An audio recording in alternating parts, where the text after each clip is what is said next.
तो क्या जीत पाएगी एसआरएच से केकेआर? यार ये सवाल देखो इसलिए उठाए जा रहे हैं क्योंकि अभी इसी 3 अप्रैल को ये मैच कराया जाने वाला है और इसके बीच आपकी एसआरएच और केकेआर दोनों टीम का भिड़ंत होगा। और इसमें सवाल इसलिए उठाए जा रहे हैं कि एसआरएच जीतेगी कि नहीं, क्योंकि एसआरएच का सवाल ही नहीं उठता था कि एसआरएच हार सकती है। लेकिन अभी जो आईपीएल की शुरुआत जिस तरीके से एसआरएच ने किया है भाई, ये देखकर ये सवाल उठाए जा रहे हैं कि एसआरएच अब जीत पाए कि नहीं, क्योंकि एसआरएच जैसी खतरनाक टीम केकेआर को आराम से उठाकर पटक सकती है। लेकिन अब ऐसा नहीं हो सकता क्योंकि एसआरएच जैसी खतरनाक टीम भी अब इस आईपीएल के अंदर कुछ नहीं कर पा रही है, क्योंकि अभी के जो गेंदबाज आ चुके हैं वो एसआरएच जैसी टीम को भाई जो उठाकर पटक रहे हैं कि ये समझ ही नहीं पा रहे कि किस तरीके से हमें मैच खेलना है। एसआरएच जैसी खतरनाक टीम भी नहीं संभल पा रही, इसीलिए सवाल उठाए जा रहे हैं केकेआर से जीत पाए कि नहीं, या केकेआर जीतेगी या एसआरएच। अगर इसको जानना है कि कौन जीतेगा तो इसके लिए आपको 2 चीजें पता होनी चाहिए, पहले का इतिहास और दूसरा अभी की प्लेइंग 11। यानी इतिहास क्या कहता है और अभी की प्लेइंग 11 यानी कि वो जो 11 लोग खेलेंगे वो क्या कहते हैं। देखो अगर आप इतिहास में चलो तो उस इतिहास में आपको कुछ इस तरीके से दिखाई देगा कि अभी तो करंट में आपके केकेआर के कप्तान अजिंक्य रहाणे साहब हैं, तो इसमें आपके पैट कमिंस हैं। लेकिन अगर मैं बात करूं कि भाई कब कब कौन कौन कितनी आईपीएल ट्रॉफी जीता है, तो 2012 में केकेआर जीती, 2014 में भी केकेआर जीती, फिर 2024 में भी यानी पिछले साल भी केकेआर जीती, और हैदराबाद यानी एसआरएच की बात करें तो केवल 2016 में एक बार जीती है। यानी कि अगर देखा जाए तो लगभग 3 गुना का अंतर है, ये 3 बार जीती तो वो केवल 1 बार जीती। और इसके बाद अगर हम बात करें भाई जो केकेआर और इनकी टीम है वो क्या कहती है, लेकिन उससे पहले आप ये जान जाओ कि इन दोनों टीम के अंदर क्या हेड टू हेड कहता है। हेड टू हेड जानने के लिए सबसे पहले आप ये जान जाओ कि अभी तक इन दोनों के बीच में लगभग 28 से 30 मुकाबले हुए और उसमें से 9 मुकाबलों में एसआरएच की जीत हुई है, तो 19 मुकाबलों के अंदर केकेआर की जीत हुई है।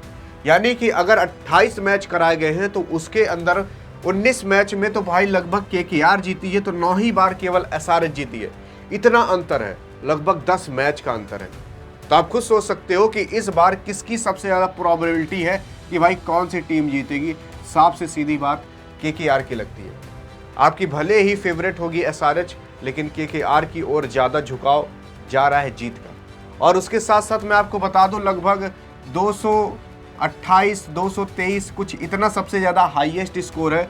तो अगर लोवेस्ट स्कोर की बात कर ले तो लगभग 113 से 103 तक है, ये लोवेस्ट स्कोर है। हाईएस्ट स्कोर लगभग इतना गया है। यानी कि आप ये मान चलो कि अगर ये दोनों टीम भिड़ती है तो ना तो इससे ज़्यादा ऊपर स्कोर जाने की प्रोबेबिलिटी है, ना तो इससे कम, क्योंकि इसके अंदर जो तगड़े गेंदबाज है तो वैसे ही इसके भी अंदर है, इसके अंदर जैसे बैट्समैन है तो वैसे ही इसके भी अंदर है।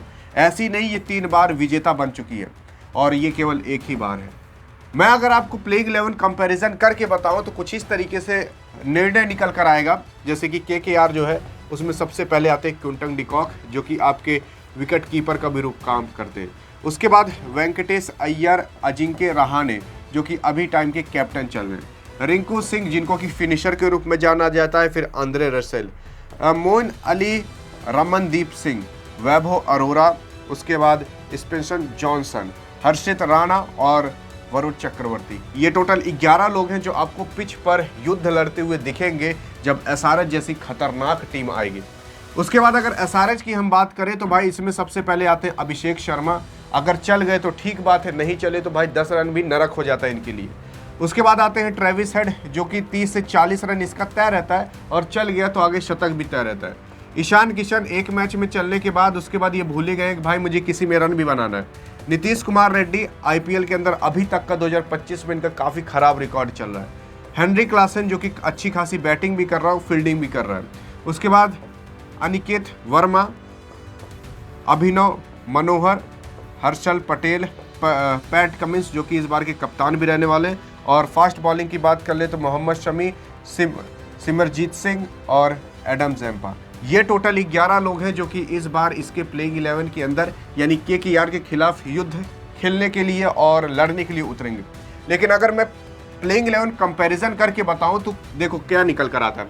जैसे क्विंटन डिकॉक और वेंकटेश अय्यर, अजिंक्य रहाणे, इसके अंदर अगर अभिषेक शर्मा, ट्रेविस हेड, ईशान किशन, ये 3 लोग हैं। देखो अगर मैं फास्टिंग के हिसाब से बात करूं कि फास्ट कौन तेज खेलता है, तो सिंपल सी बात है, एसआरएच जैसी टीम अगर ये 3 खिलाड़ी चल गए तो भाई मार देंगे, गर्दा हो जाएगा। लेकिन अगर नहीं चले तो जान जाओ ये तीनों 50 रन भी नहीं बना पाते, और अगर चल गए तो ये तीनों 150, 200, 250 भी पार कर सकते हैं। तो चलने के ऊपर है, और इनके में क्या है कि ये लोग कुछ ना कुछ रन आराम से मार देते हैं। तो अगर ये लोग चल जाते हैं तो अच्छा खासा रन खींच सकते हैं, लेकिन अगर ये लोग चल जाते हैं तो काफ़ी अच्छा रिकॉर्ड बना सकते हैं, लेकिन ये लोग जल्दी चलते नहीं। उसके बाद रिंकू सिंह जो कि फिनिशर के रूप में जाना जाता है, तो इधर नीतीश कुमार रेड्डी। तो सिंपल सी बात है, यहाँ पर रिंकू सिंह आपके भारी पड़ते हुए दिखेंगे। Henry Klaasen, Aniket Verma. तो अगर आप यहाँ देखोगे आंद्रे रसेल, मोइन अली। अब यहाँ पर मोइन अली थोड़ी बहुत बैटिंग कर लेते हैं, लेकिन अच्छी खासी बॉलिंग करता है। आंद्रे रसेल भी अगर चल गया तो भाई चौके ज़्यादा छक्के ही मारता है। तो यहाँ अनिकेत वर्मा भी अच्छी खासी बैटिंग कर लेता है, और अभिनव मनोहर भी ठीक ठाक बैटिंग और बॉलिंग करता है। अगर हम बॉलिंग की बात करें तो हर्षल पटेल, पैट कमिंस, मोहम्मद शमी, ये सब फास्टर है। तो अगर इधर हम बात करें तो वैभव अरोरा और स्पेंसन जॉनसन, हर्षित राणा और वरुण चक्रवर्ती।